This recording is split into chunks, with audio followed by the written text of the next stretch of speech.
Here's a wild war story that sounds like a myth. A soldier who loved honey, wrestled trees, hauled artillery shells up a mountain under fire. Plot twist, that soldier was a bear. And yes, this one's true. His name was Wojtek, pronounced Wojtek.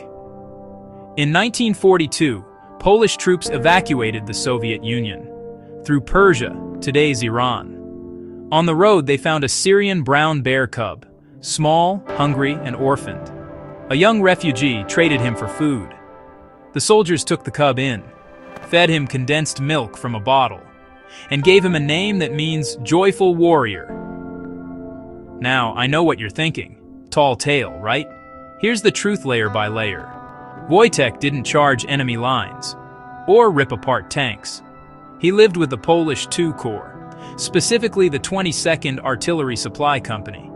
He learned human routines, riding in trucks, play wrestling with the guys, even sipping beer like a treat.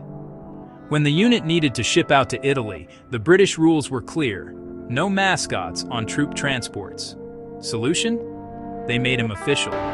They enlisted Wojtek as a private, gave him a service number, and put him on the roster. He wasn't a gimmick, he was supply crew. Spring 1944, Monte Cassino. One of the hardest battles of World War II, steep terrain, mud, exhaustion, and a fortress of German defenses. The Polish II Corps was tasked with an impossible climb. And on those supply lines, Wojtek did what he'd been trained to do, carry heavy crates, from trucks to gun positions.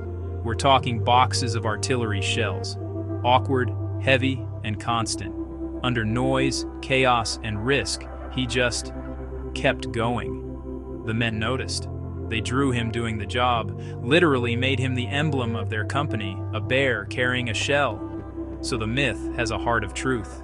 He didn't fight like a human soldier, but he made the guns speak. After the victory at Monte Cassino, Wojtek's legend grew. He was still a bear, curious, messy, surprisingly gentle with the people he knew. And yes, stories got taller over time. Cigarettes he smoked, beers he drank, centuries he saluted. Strip away the bar talk, and you still have a remarkable fact. A real enlisted bear who boosted morale and moved ammunition when it mattered. War ends. The unit demobilizes in Scotland.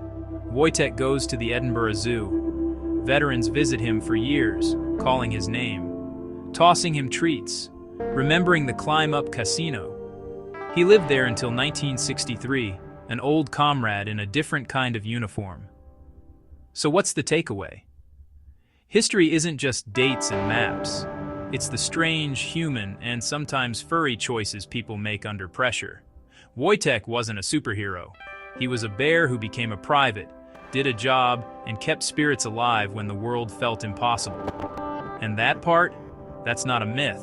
That's a fact. Please like and subscribe for more videos.